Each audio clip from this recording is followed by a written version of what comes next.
panelists. So if we're ready to get started, let's do so. So as I said, big welcome to you all. This is all about connected packaging, future trends and consumer engagement.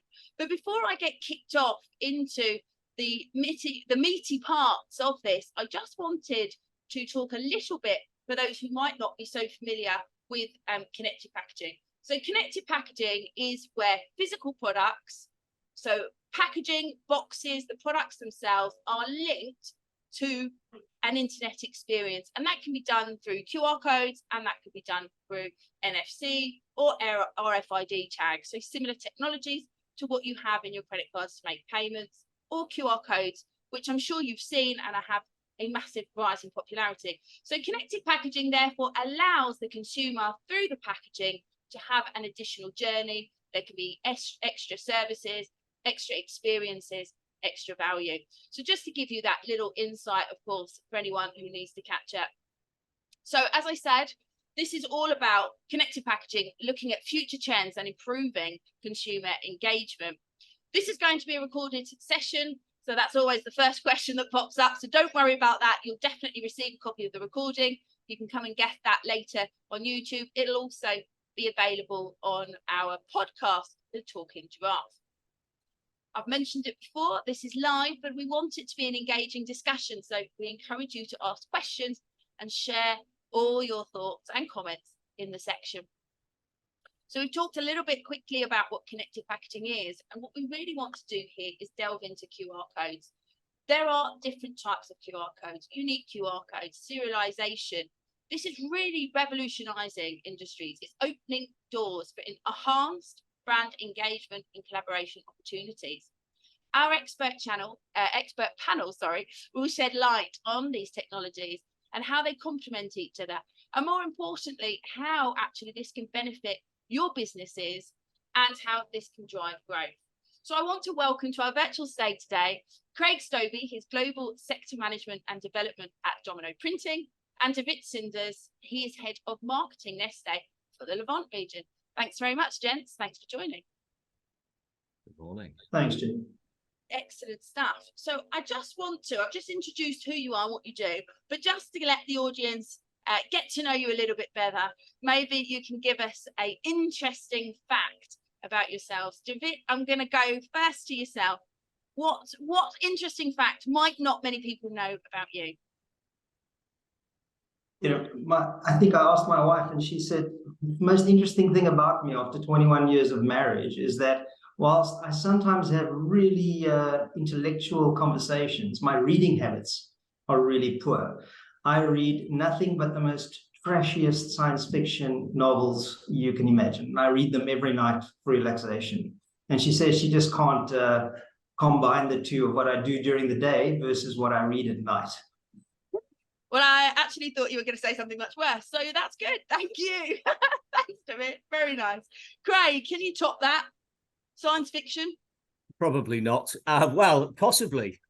We'll see. I'll let the audience and yourselves be the judge of that. So yeah, as you know, obviously I talked to my wife as well and said, you know, what's an interesting fact? Well, I work in barcodes. Nobody really understands what I do, so I'm going to lean to something else. So yesterday I went to London and I was fortunate enough to meet an astronaut. A proper real life one who was very inspiring. So I'm going to go with that. Brilliant. So we're staying theme of space and futuristic, which is quite nice because we're going to explore actually the future trends. Look at that, what a link. So what we want to look at really here is understanding, I think, differences between QR codes. There are secure QR codes, serialized QR codes, SKU level QR codes. I think it's really important to talk about those, but also to really understand the tracking, the verification, the connectivity in which connected packaging can be used for. So again, just wanting to give a very, very quick insight here. SKU level QR codes, these are QR codes which are, as the name suggests, the same for every product within that SKU. What can you do with that? Lots of tracking, which you can see on screen here. So we can see how many people have registered, how many people have played or interacted, for how long, all of these different types of things. In addition to that, of course, there are serialized QR codes. Serialized QR codes are unique or serialization of the QR code, which means each QR which is printed on that product is unique. There are additional benefits here. There are ability to be able to track from fill to customer. There are other data points that you'll be able to do in terms of precise monitoring, logistics, traceability. So those are the two big differences between the QR codes. So now we're going to get into, as I say, the nitty gritty. David, I'm going to go straight to you. How do you feel connected packaging impacts both B2C and B2B marketing strategies? What are the opportunities for marketers? So I mean, it's the opportunities are not going to be all shared in one session, but I think the big area for me that makes this connected packaging environment so exciting is that it does start integrating business to business and business to consumer environments, right? So it just gives you a single point where you can start from. And whether you're a B2B or a B2C marketer, it just gives you a single point to start from. And, you know, the commonalities, they lie in the engagements, they lie in the first part of data. But really, for me, connected packaging is just this blank canvas for us to explore amazing creative and engagement with our consumers and customers. You know, I mean, in B2C, from a strategic perspective, you've got the opportunity to have solid, targeted consumer engagement and content delivery in what I call a noiseless environment. I mean, this person has done something at a place that suits them on a device where they're really just engaging with you. And that is amazing in terms of content delivery, but also in terms of providing feedback and driving inspiration from the consumer. So from a strategic perspective, that's really solid. I mean, tactically, the opportunities abound. It's a multi-use platform because you can switch it on and have static content just sitting there, or you can change it to dynamic content based on what you're trying to achieve. So from an example perspective, I suppose something like a global loyalty campaign, you might have a region that's doing really well and another one that's not doing so well. Without having to invest heavily in changing point of sale or communication or above the line, you can literally go onto the platform, speak to yourselves, get a piece of content up and running to drive faster acceleration and sign up, right? And the other region just stays sticking as it is. So being able to do that targeting at a tactical level is super important. And you know, again, you might be investing some funds in one region, but as soon as you've achieved your objectives, slow down, go back to what you were doing originally. And that gives you huge opportunities. You know, business to business, it's some of the simplest use cases are self-service, right? I've got a new laptop. I want to know how to set it up. Well, Scania, here's this wonderfully content-rich environment to help me get myself set up. But it's got this additional benefit of brand equity building. You know, business-to-business strategy for the connected packaging environment is super powerful because you can constantly reinforce your core proposition. You can deliver enhanced post-purchase communication to a degree that is very, very, very targeted. And then as you develop more services, well, you don't have to change your piece of packaging or that QR code. You just keep adding to the content layer. I love the example of water pump resellers. I mean, it's not the most exciting thing I could think of today, right? But imagine you're launching a new water pump in a country. You've got 5 salespeople who are going to teach your top 20% of your resellers about this new product. How long is it going to take to get to the other 80%? Don't know, right? With a piece of connected packaging, as soon as that water pump arrives, you can have this rich, engaging training environment that the guys can upskill themselves, right? Or you know, your resellers, sales teams can upskill themselves. So you know, when you look at the differences between B2B and B2C, for me they start merging, right? Because whatever you've done in B2C, you can now do in B2B and vice versa, because you've got this single point of entry. Absolutely. I love what you say there about that kind of connection within an environment that person has created, almost a moment in time when they're ready to have that. But also as you say, like in post sales, it's also the ability to go back to it. So maybe you didn't understand everything first time, or maybe you want to recheck, or whatever it might be. That gives you the opportunity to be able to do so. So yeah, I think you mentioned a lot there. But Craig, you're really on the data-driven insight, personalization. Tell us about your elaboration on this. How can brands B2B and B2C really enhance the experience? Yeah, I think, well, I think the thing that's fantastic is technology is now allowing this, this link between the physical and the digital world. So, the use of machine readable codes suddenly opens up this whole capability that we haven't had before. It doesn't really matter about the data carrier, doesn't really matter about the data elements. That's based on the use cases. And as Devet says, there are huge benefits. And the thing is that's key here, it's agile, it's real time, because actually you can do things with your packaging. You can turn it off, you can turn it off, you can add things, you can adapt and evolve very quickly in real time. And it gives some real benefits, both, and I'd absolutely echo what's already been said. It's huge amount of benefits, both B2B and B2C. If you just look at some of the consumer benefits here, and I'm talking some real life-changing benefits. People with dietary requirements, people with vision impairment, all of a sudden this unlocks a much better experience with that product, even in just simple terms, for you and your family. So I think it's massively powerful, and again can evolve over time. Yeah, and I think that's a great example there that I don't think many people think of as well, in terms of being able to open up to visually impaired groups of people. The ability to be able to hear something, hear the ingredients, other than having to read it. And when I say visually impaired, maybe I'm also referring to lots of us who don't even wear glasses, because when I now try and read the ingredients on any of my packaging, it's so small, I'm starting to have to move it away from my eyes. So maybe that means I need glasses, but Do you know what? It's Do you know what? small. It's absolutely true. It makes me laugh, because as I go out the door shopping, I wear glasses for using a computer, but I don't need them to drive, and I tend not to wear them when I'm sort of out and about. When I leave, if I have to get something that my wife says is specific and can't have certain things in it, she says, take your glasses if I go to the supermarket. For exactly that reason. Yeah, but it's so true. And I think because, especially with the legislation that's coming in now as well, and there's been a lot of legislation around what's got to be included on labels for packaging. You've got to have the ingredients, all these different things that are now coming in. There's only a finite amount of space that you can squash all of that into.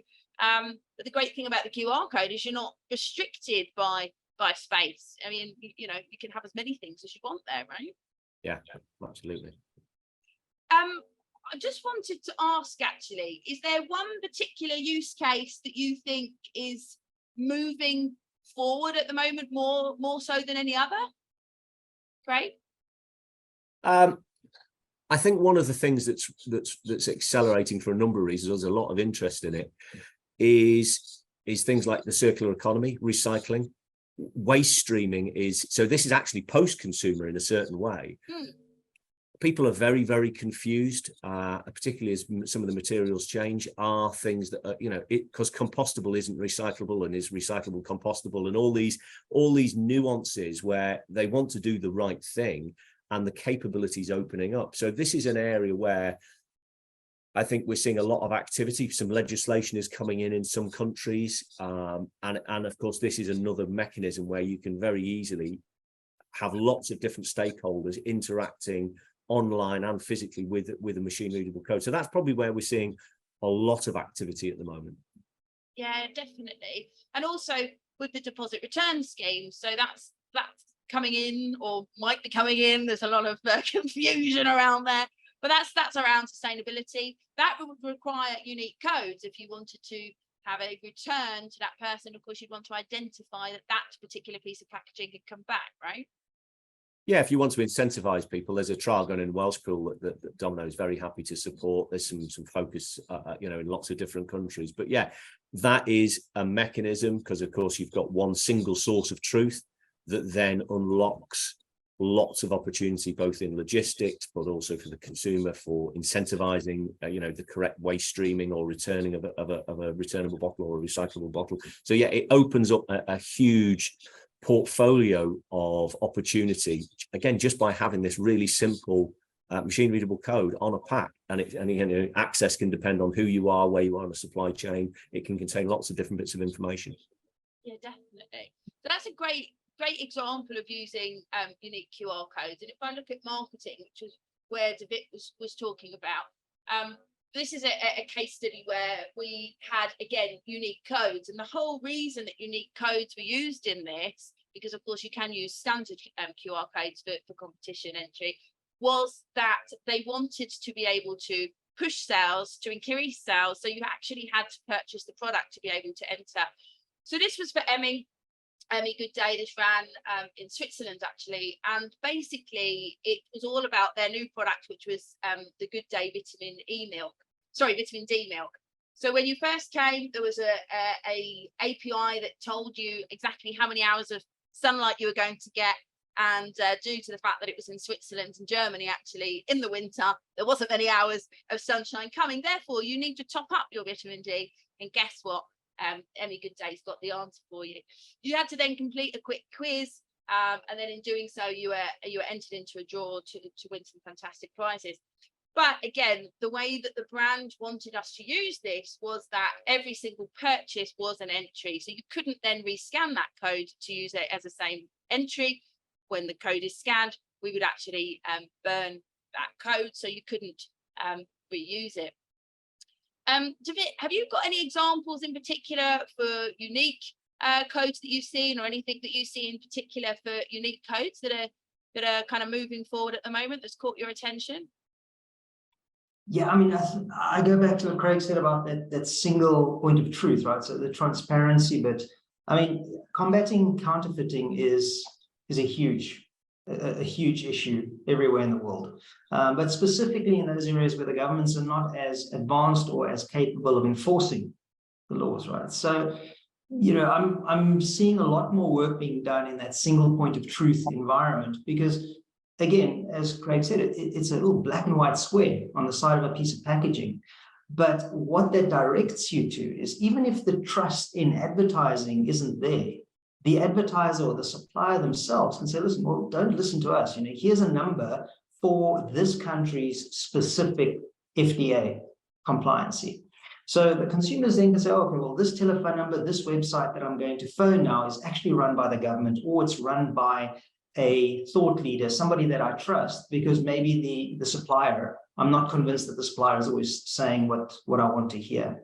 And the benefit of that is, more than driving somebody to go and find their own sense of truth, it then feeds back to the supplier in terms of building that brand equity as a thought leader for that consumer. Because you've done something and said, listen, if you don't believe us, here's all the good information. Here's the campaign mechanics of you to enter or for you to find this information. If you don't believe us, here's even further research you can do yourself.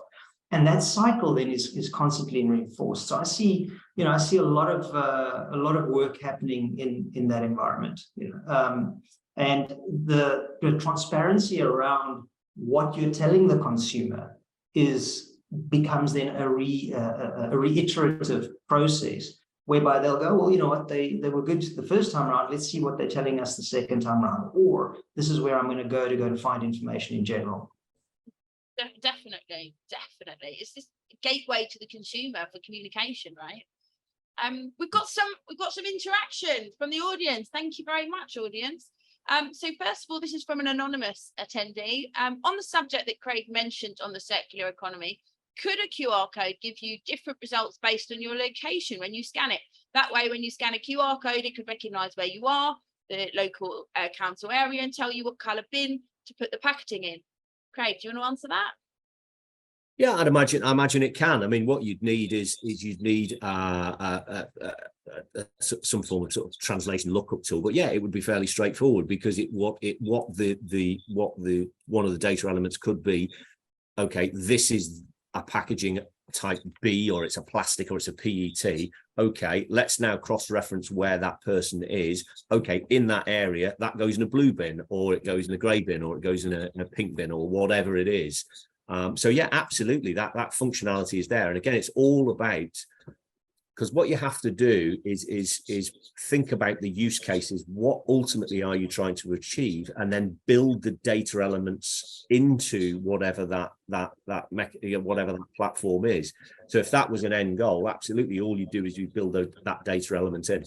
Absolutely. We actually got a really nice project in Malaysia, which is all about a project bringing back the carton. So leading into what you said about sustainability. So it can tell you what bin it is. It can also recognise where you are and tell you how far and the directions to get to that bin as well. So even better. Thank you very much, anonymous attendee. Hope that answered your question. I've got another one from Santiago, and he says, good morning. You mentioned that it's difficult for brands to communicate on their packs that it's recycle ready because of the small size of it. Maybe consumers don't pay much attention to it. What other ways of communicating your brand uses RRP are you aware of? And especially in categories that cannot communicate on the pack, such as tobacco or alcohol. Thank you for beforehand, and congratulations for this interesting webinar. I open that up to both of you. Who would like to take it? Just jump in. Well, I can talk a little bit about some of the more regulated industries. Of course, you know, tobacco is a perfect example. Who interestingly did move to machine readable code for exactly the sort of thing that David's talking about, which is volume control. And they felt that actually a machine readable code on their pack was the best mechanism for ensuring that, you know, it's the right products in the right country, etc., and volume control has been managed. So I think there are ways of doing it. I think what you've got to be careful of is, like the new, you know, some of the new legislation coming through from the EU says with, for example, wine ingredients, you know, yes, you can have a mechanism to have the ingredients online rather than on the pack, but you know, you need to be careful about the way that you then interact with consumers. So I think there does need to be sometimes a bit of a firewall to say, okay, what exactly are you using that interaction for? What access what information does the consumer need? What's useful, what's not useful? And what you don't want is a huge number of tick boxes saying, yeah, I want this information, but I don't want that information. So we need to find a bit of a balance. But I think there is a place, even for regulated products, even for fiscally controlled products, to say, actually, we can have that single source of truth. And depending on who you are, might depend on what data elements you get. So again, let's not make it really confusing with, you know, lots of different barcodes. Well, this one's for excise, and that one's for the government, and that one's to show the duty's been paid, and this one's for the consumer. Let's, you know, it would be great if we could have a much more harmonious system, and it just depends on your perspective or what you need. Hopefully that answers it. Hopefully it did. David, over to you. Did you want to add something to that? Yeah, I mean, just to add to what Craig said about the regulated environments, in areas such as infant nutrition, you know, most countries have got very, very stringent guidelines on what you can and what you cannot communicate.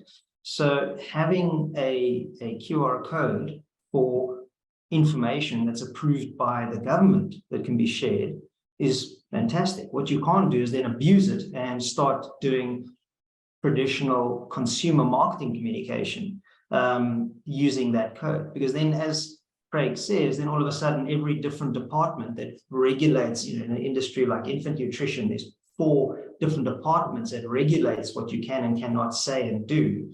All of a sudden you're going to have 4 QR codes to try and get the information through. So there's going to need to be a little bit of discipline in how marketers use this tool as well, so that we don't end up having to be over-regulated in where does this information go to.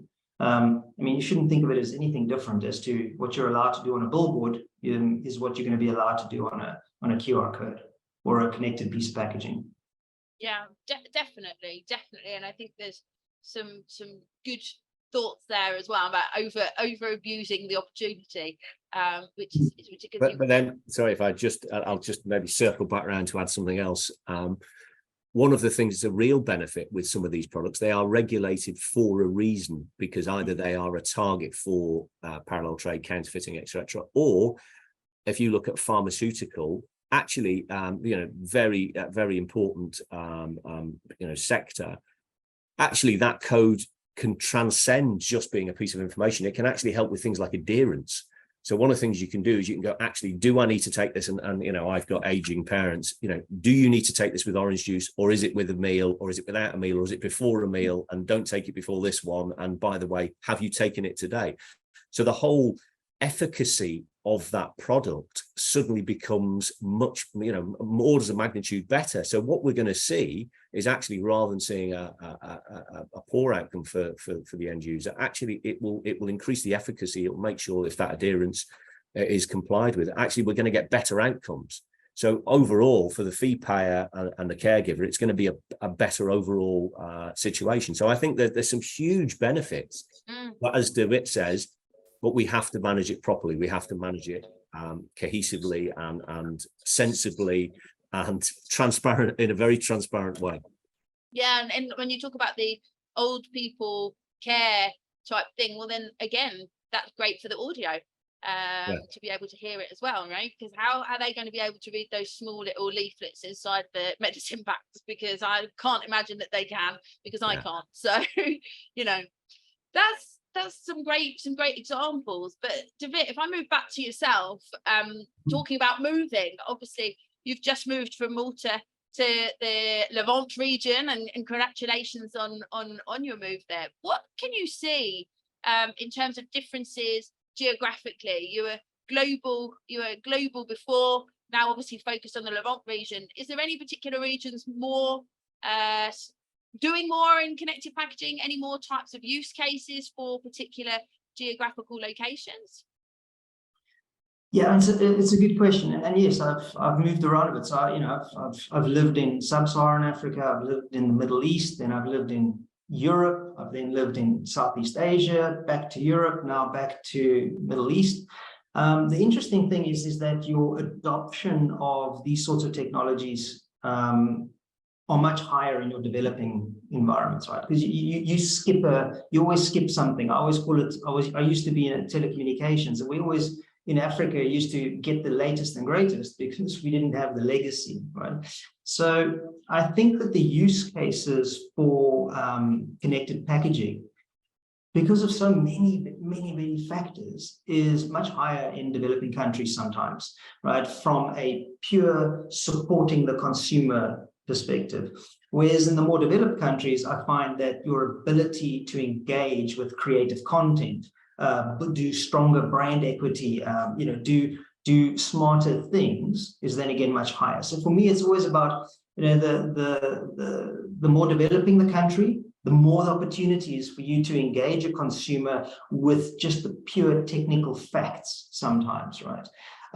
Whereas in the more developed countries, that's when you are competing with highly advanced brands, and you need things like connected packaging campaigns to give you that difference. So already just by moving between two countries, I can see that there's a lot higher propensity for people to pay attention to what's on the packaging when they're standing in front of a shelf, versus in Malta, which is part of the EU, where the citizens kind of just trust that the EU is doing everything they can to regulate the counterfeiters, call it the grey area players. Whereas in countries where the government isn't able to fully engage with everything, they've got bigger problems in some cases. Therefore, your suppliers have an opportunity to even establish themselves much more strongly. Take a look at something like Nido. It's the world's most advanced milk powder, right, for children up until young teens.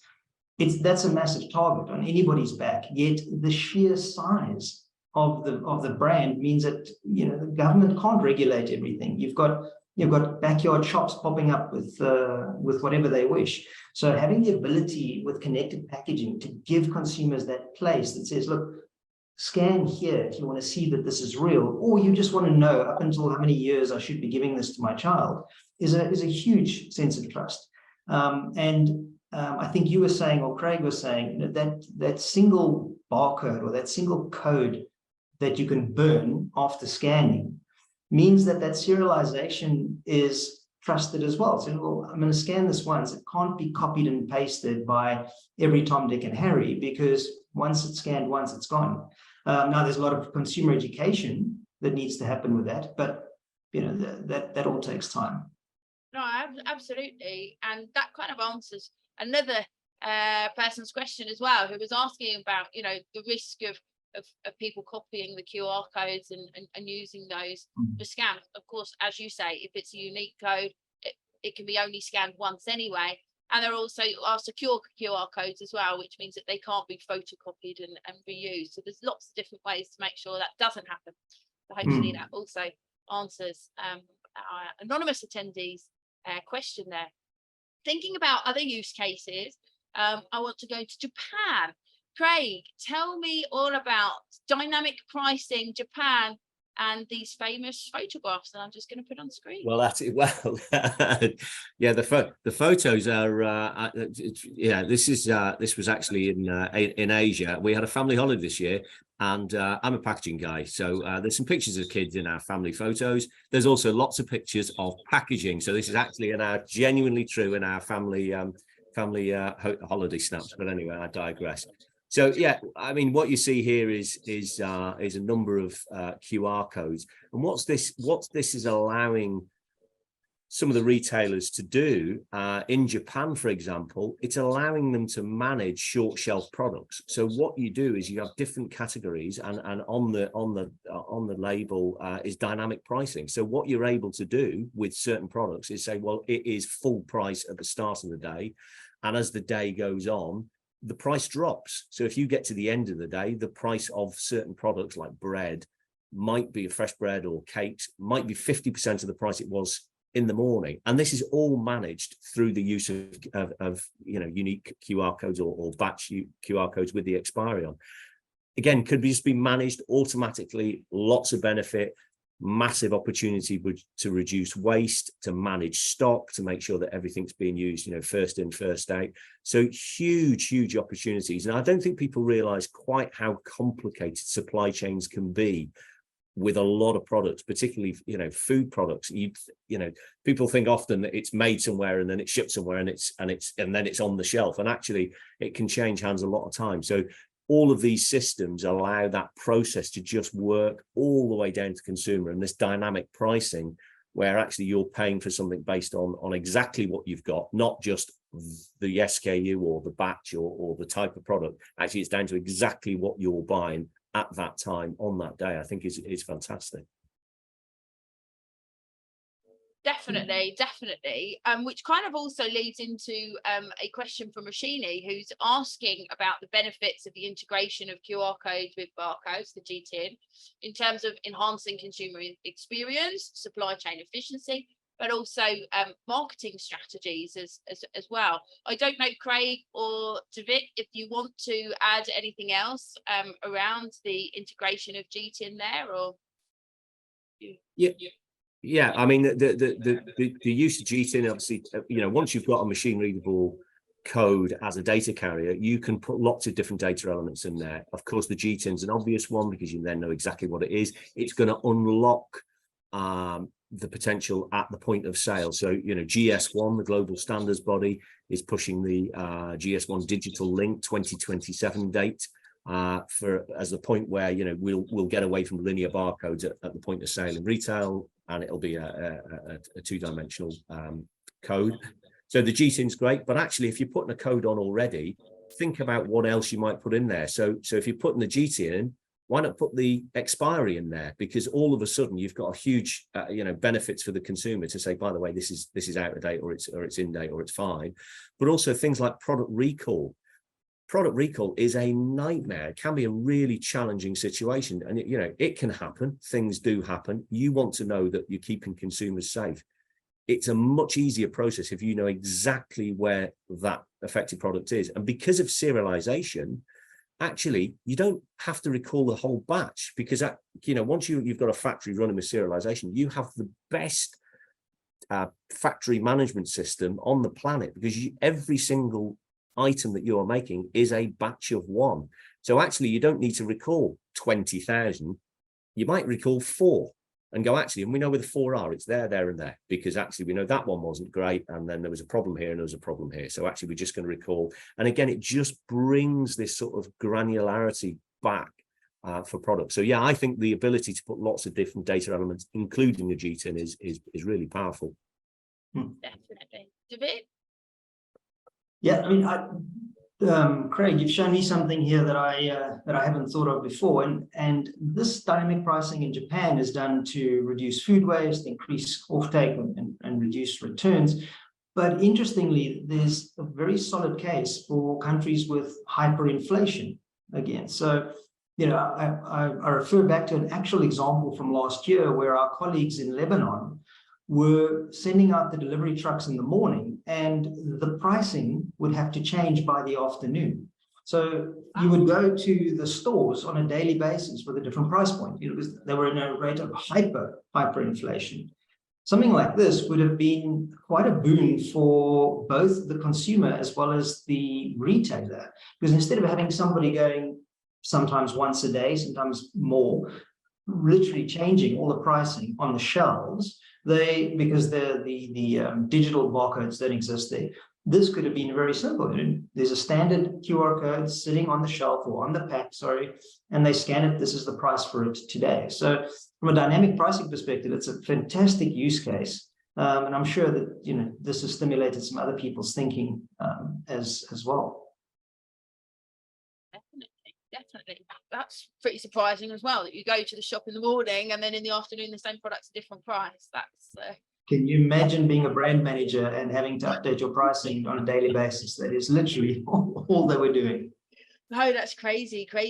I mean, inflation is a trend that is happening now, not necessarily hyperinflation that you're referring to, but certainly inflation, where again QR codes are really good at trying to build that loyalty, create loyalty programs, be able to build the loyalty or affinity that a consumer can have with the brand as well, which we haven't really touched on, but certainly that's something else that can happen. Wow, you're changing the price in the same day is pretty incredible. David, what about your kind of case study? Have you got a particular case that stands out for connected packaging? I mean, so I've got a few, I'm sure, but the you know, one of the most interesting ones, I suppose, is for me the Share a Coke campaign from way back, I mean, 2011 or 2012, something like that, where it found traction, and some clever guys sat around and said, okay, globally, this Share a Coke, you know, where they put your name on it and you buy it off the shelf with Jenny's name on it. How can we scale this? So went back to the source, and they decided they're going to put a connected packaging campaign together. So you then had, you know, buy a Coke with Jenny's name on it, but you scanned the QR code, virtual Coke popped up. I could write my name on there, and I could then send it off to somebody else, either straight directly via WhatsApp or an SMS, or post it onto the social media pages, right? So the ability for connected packaging to scale current campaigns is immense. I mean, it's, you know, if you think about that example, and you say, all right, well, 10 years later, if they had to do it again, they would then go with augmented and mixed reality, right? They would add that in there, but it could be the exact same code from 10 years ago, because the code, as Craig also said, it's a black and white square, right? It's our opportunity to engage consumers where they want to be engaged with, and with what information they wish to be engaged with. So I think the example of the Share a Coke, even though it's, you know, it's a 12, I mean, some people were on this call might not have had gray hair yet when it was launched. But the fact that you can scale current campaigns is for me very, very impressive. Absolutely. The audience are coming back in with lots of different questions. One here from Jonah, he says, this is really exciting. Does the burning of the QR code mean that it can't be scanned by a separate device? What happens in the interface after it's already been scanned for the first time? I don't know whether you guys want to answer it, or I can take it. I can. Okay. So obviously you've got a data asset built around, and absolutely what you can do is you can log interactions. So one of the things that can happen, and of course what we need to be clear about, is you know, if you've got a machine readable code that identifies that an individual pack uniquely, or that individual item uniquely, there can be a number of scans, but from different stakeholders. Because what you might want to do is, if you're doing a stock keeping and it's in the warehouse, you might want to scan all of your products very quickly to say, okay, hang on, what's the date situation, or what's the date status of the products. And then, you know, you can do that very quickly. There was always a fantastic story that I heard when we were working in life sciences, where if you go into a chemist, the things that are out the front that are scanned using the point of sale system, that was 10% of the value of what was in that pharmacist. They knew every single bit of lipstick, toothpaste, whatever it was out the front. In the back, where it was the regulated products, 90% of the value didn't have a clue. They said, well, we don't know what we've got. We've just got some medicine. And again, all of this stuff can help, because you might want to scan it, if you're a pharmacist, for example, to say, what have I actually got, and how many have I got of these things? But that's not, and then it only gets burned at the point where it's handed over to the end user, so the consumer. And then even then, it might not, its life might not finish, because you could then use it for recycling or for another purpose. What you don't want is somebody, for example, in a digital deposit return scheme, is scanning it multiple times saying, right, I'm just going to get my 2 pence back, or 2 euro cents back, or whatever it is. So again, what you can do is you can change the status. So we don't kill the code. What we do is we say, that's already been scanned, or you've already had the, you know, the deposit back for that. So again, it's about changing the status rather than burning it completely, I think, is probably a better way to explain it. Depending on the use case, right? So it all depends on the use case, whether actually only one person should be able to, because if you use it for marketing, for example, you do want to make sure that no one can ever use that again for an entry. But when they rescan, you do want to give them a nice message to say, thanks for rescanning. Maybe you can watch this nice video instead, but go buy another one. So all down to use cases. And you've given some great use cases there, Craig. So thanks a lot for that. I don't know, David, if you want to add anything to that. No, I think that was very, very well explained. It's the word burn is probably the incorrect one. It's a change of status. And again, the benefit of that change of status is you can decide, you don't have to decide once. You can decide when you're ready what those change of status should be. Absolutely. Absolutely. Another question in. So it's about frozen food brands. How can frozen food brands use a QR code to drive more adoption in a developing country like India? Anyone wants to take that? Well, again, I'm more on the practical side than the sort of but the ability of, you know, again, across a number of sectors, it depends on, again, back to what you said, Jenny, on the use case. So the reason why, and this is where key point for me when we're sort of pressure testing use cases, it's always why are we putting that data element in, who is scanning it, why are they scanning it, what's the reason for it. So I think if any brand has got a compelling reason what the benefits are to the consumer, whether it's storage, if it's frozen, to show that, you know, the legitimacy of the supply chain, to make sure that that product has reached in the condition that it's supposed to be, to say, actually, you know, it's a very delicate product, it's a frozen product, we can guarantee, because actually we can see every step of the supply chain all the way to you, so we know that it hasn't defrosted or it hasn't spoiled at any point during that journey, particularly with more complicated supply chains.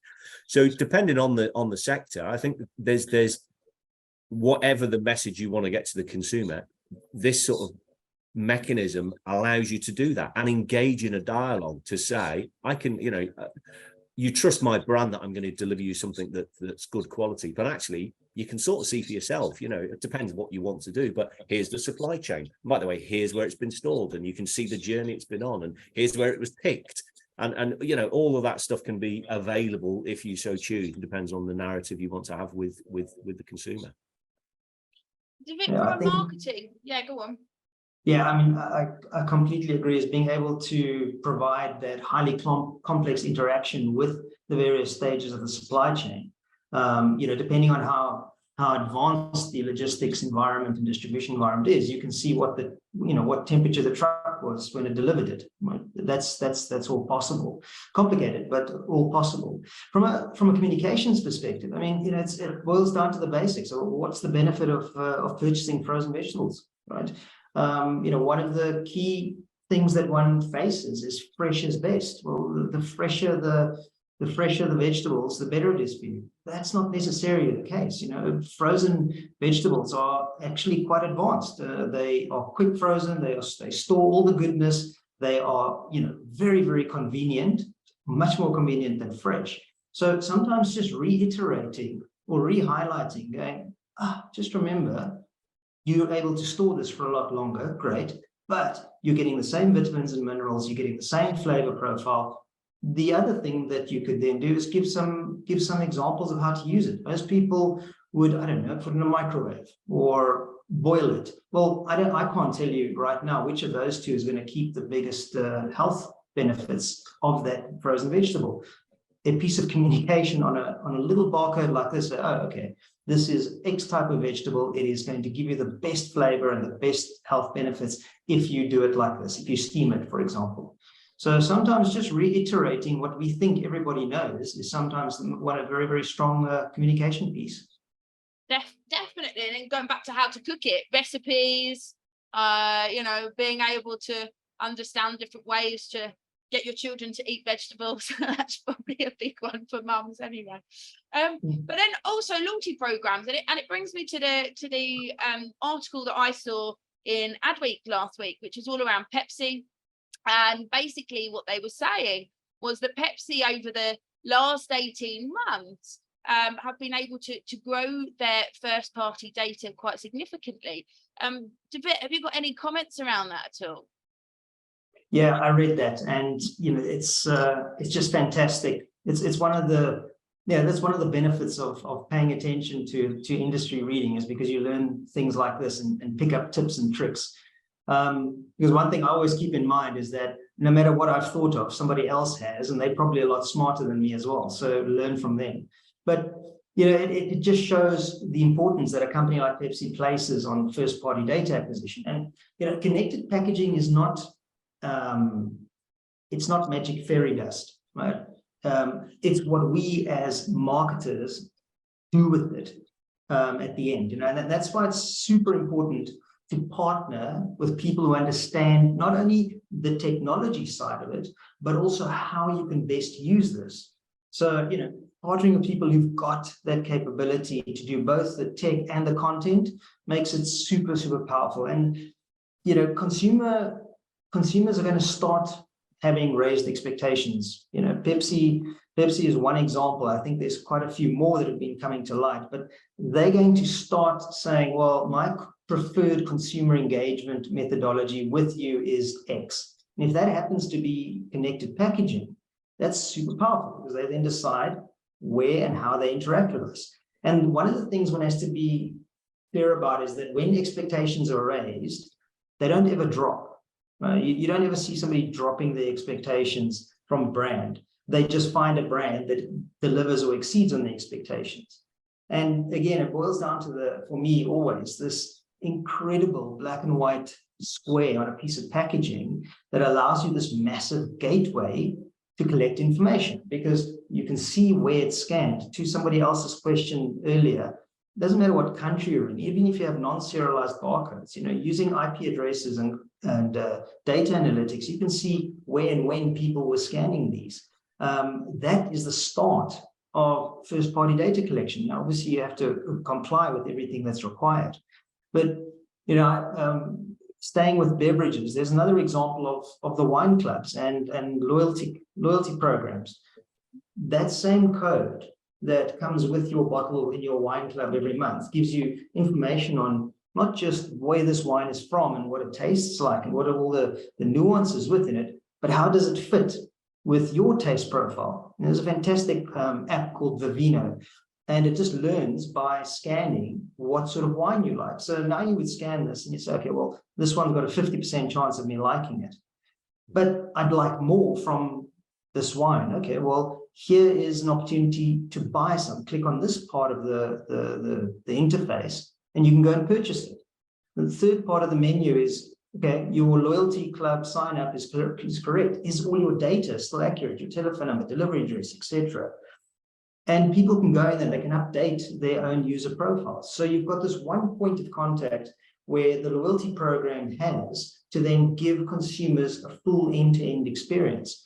You know, consumers don't expect to have to go and type in a web address to go and see their status of their wine club loyalty program. They want to know then and there by opening that bottle of wine. Fantastic. You know, the fifth use case is one that's less appropriate, but that's, you know, scan the code so you remember what wine you drank last night. You know, there's a lot of benefits to that one point of engagement. Yeah, definitely. I think, Craig, we saw quite a lot of new connected packaging examples and things happening at London Packaging Week last week. Anything you saw there in particular that kind of stood out for you? Yeah, I think back to what David said really there. It's about that personalization, because actually what you can find is you can make the, you know, with manufacturing agility, logistics agility, you know, things that we can do now that were just unthinkable 10 years ago. It allows you to match the sort of the production capability agility with a much more granular consumer experience. So, you know, certain people might say, do you know what, I like this wine, and as David says, you will get a sort of logic tree that says, well, actually, rather than searching around and making some bad choices because of your palate, or this is, and actually change it seasonally and say, well, it's this time of year, so actually, have you thought of a rosé because it's getting a bit warmer? But here's our things that we think would suit your palate, and it just again takes that experience, it brings that down, and again back to you know, things like allergy. It takes a lot of the risk out of some of that area, because straight away, you know, whether you're eating at a restaurant or you're eating, you know, you're buying things from a supermarket, you could go into the supermarket, and particularly, you know, if you've got a number of family members, maybe with different requirements, very easily you can go, okay, well, this one will suit everybody, or this one doesn't suit this person, or that one doesn't suit that person. It takes all the guesswork out of it, and again, it allows you to have a much more personal experience, a unique experience across all your sort of consumer purchases. Definitely. So we're seeing quite a lot of new examples, new use cases, but not everyone's doing it. So what's holding brands back? Anyone got any comments? David, I'll go to you first. I think it's one of the areas that's endemic to most companies, and that's internal. It's, you know, the use cases are there, the creative capability, you know, the experts in this environment, such as yourselves, are there. Why isn't it being adopted faster? Well, it's because companies aren't built around it. As you know, Craig was saying, 10 years ago, half of what we're talking about today didn't exist and couldn't be activated. Today, we have a much wider range of opportunities. So, you know, if I just think about the internal technicalities, as a brand manager wanting to launch this, you've got to come across a number of obstacles in your internal environment, never mind from the consumer side. You've got to convince people that you're going to put this thing permanently on a piece of packaging, for example. That takes a whole bunch of urban legends that need to be broken, because as soon as you start messing with packaging, you start looking and talking about things like write-offs, scale of purchasing, all of these things. Then the more complex your supply chain is, the more difficult it sometimes is to actually say, well, I want this to go to this environment. So, you know, my advice on this, on the internal thing is, you know, find somebody to own it. Find somebody who can be your contact person within a business, because to expect the brand and marketing teams to own this is unrealistic. The brand and marketing teams need to do their job, which is to engage with people like yourselves and develop those creative content pieces that drive full engagement. But internally, it can be something that could change how you do your marketing, right? So you need somebody, much like you have digital marketing teams, which are separated into creative and communication, but also then your digital marketing teams, which handle just purely the tech side of things internally. So for me, that's one of the big things holding back scale of this in many companies. But the positive of it is companies love winners, right? So as a brand manager, take it upon yourself, go work with your partners and go and do some small trials. Do a pilot, take a country, take a market, take a retailer and do a trial. Make sure from the beginning that you've got solid KPIs that the business will approve of, but then also make sure your KPIs are scalable. It's nothing worse than having a superb campaign only to find out that you can't actually scale it for whatever internal issues you might have, right? And KPIs, we need to be super clear. The important ones are the ones that make us money, but they are not the only KPIs for a pilot for this. So yeah, for me, that's one of the biggest issues is your internal environment. And then when you talk about modifying or working with packaging, those are big cost bases, right? Your packaging is a big expense. So things like write-offs, things like drums, things like cylinders, etc., they could be your big internal hurdles. And then at the same time, consumers, we need to make sure that this, as I said, is not magic fairy dust. Once it's on your piece of packaging, you still have to do the part of the education to say, go and find us here. You no longer have to go to our website. And the good thing there is, if I can just share a quick case study, you don't have to do it by yourself. Going back to the counterfeiting environment, if you're a big player in a market, there's going to be other big players who are being counterfeited as well. Have a chat with them, work together to put together a scale of economies campaign where you say, listen, we're all going to be just advertising this technology in this market to say if consumers are not sure whether there's a counterfeit products or not, scan here. You don't have to be brand orientated. As an industry, you go forward and you educate the consumer. And then the marketing teams can take over with how do we make our brand stand out from the rest. I've done it once before, a long time ago, when things like voice over internet protocol were just coming into the market. Right? It was quite a big deal to convince somebody that, listen, this whole internet thing is going to carry your voice and it's going to be better, sharper, faster, more cost effective than a piece of copper running between two telephone lines.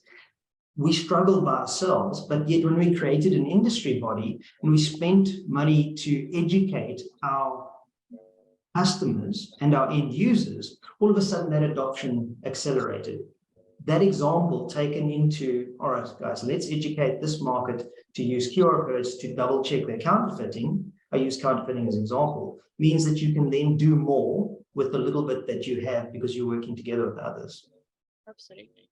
Great pointers, great challenges and solutions. Craig, can you add anything to that? Yeah, I absolutely. I would echo absolutely everything David said. The one thing I would say is that companies shouldn't be reactive. They often sit back and they go, well, do you know what, we're going to be reactive until we're told what to do. Actually, be proactive, get ahead of the curve, and absolutely challenge a few laws of gravity and say, well, just why have we done it like that?